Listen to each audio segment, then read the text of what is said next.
ছেলেরা তার প্রিয় মানুষটার পাশে অন্য কোনো ছেলেকে সহ্য করতে পারে না। ছেলেরা চায় তার প্রিয় মানুষটা শুধু তার হয়ে থাকুক শেষ অবধি। কিন্তু একটা কথা কি জানেন, সম্পর্কে যখনই তৃতীয় পক্ষ আসে সেই সম্পর্কটা আর বেশি দিন বাঁচে না। একটা ভাই আমাকে বলতেছিল ওর সাথে আমার 3 বছরের সম্পর্ক। আমরা দুজনেই একই ক্লাসে পড়তাম। ও ছিল কমার্সে আর আমি সায়েন্সে। একটা মেসেঞ্জার গ্রুপ থেকে ওর সাথে আমার কথা বলা শুরু হয়, তাও ঝগড়া দিয়ে। তারপর আস্তে আস্তে কথা বলতে বলতে পার্সোনাল ইনবক্সে ওর সাথে কথা বলা শুরু হয়। কথা বলতে বলতে ওর সাথে আমার খুব ভালো একটা সম্পর্ক হয়। এভাবে ওর সাথে আমার কথা চলতে থাকে। একদিন সে হুট করেই আমাকে প্রপোজ করে বসে, কিন্তু আমি তখন অবধি তাকে দেখি নাই বা তার কোনো ছবিও দেখি নাই। প্রপোজ করার পর ওর কাছ থেকে আমি ছবি চাইছিলাম, ও আমাকে ছবি দিছিল, কিন্তু ওর দেখার পর আমার কথা বলার ইচ্ছেটাই যেন হারিয়ে গেল। ও একটু মোটা আর কালো ছিল, আমার সাথে কি ওকে মানায় এইসব ভেবে চিন্তায় ওর প্রপোজালটা আমি ডিরেক্ট করে দিই। কিন্তু আমার প্রতি ওর আসক্তিটা ছিল প্রবল। আমি ওর একটা মেসেজ দিলে ও আমার 20টার উপরে রিপ্লাই দিত।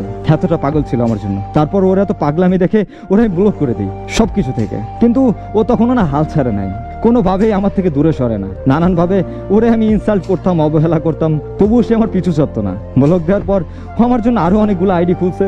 তারপর ওইসব আইডি দিয়ে কথা বলার পর পরিচয় দিত যে এটা সে। এভাবে নানানভাবে সে আমার সাথে অলওয়েজ কন্ট্যাক্ট রাখতো। ও অনেকের ফোন থেকে আমাকে কল দিত, যখন ওর সিম নাম্বার আমি ব্লক করে রাখতাম। যত চাইতাম যে সে আমার থেকে দূরে থাকুক, ততই যেন সে আরো এগিয়ে আসতো। সে আমার জন্য কত কিছুই না করছে। আমার বার্থডে সেলিব্রেশন করছে কলেজে, তারপর আমাকে অনেক গিফট দিত, কিন্তু সরাসরি না, আমার বন্ধুদের কাছে দিয়ে দিত।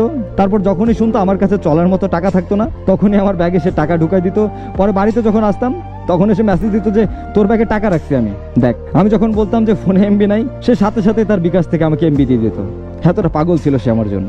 এভাবে সে আমার পিছে 2টা বছর ঘুরছে। তারপর একটা সময় ওর সাথে আমি কথা বলতে বলতে ওর মায়ায় পড়ে যায়। তারপর ওর সাথে আমি একদিন সামনাসামনি দেখা করি।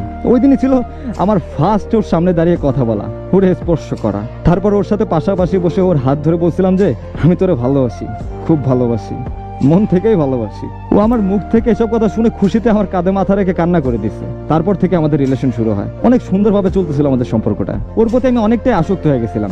অনেকবার দেখা করছি, এর মাঝে ঘুরতেও গেছিলাম ওরে নিয়ে অনেকবার। কিছু মাস যাওয়ার পর আমাদের মধ্যে একজন তৃতীয় ব্যক্তি আসে, যা ছিল ওর বেস্ট ফ্রেন্ড। সে আবার ছেলে, যেহেতু বেস্ট ফ্রেন্ড, তাই প্রথমে আমি জানার পর ওটা নিয়ে বেশি গুরুত্ব দিই নাই বা ঝামেলাও করি নাই। সময় যত ঘনিয়ে আসতেছিল ততই ওদের সম্পর্কটা গভীর হতে লাগলো। এমন একটা সময় আসছে যে ওর কাছে আমার থেকে ওই ছেলের দামটা বেশি ছিল।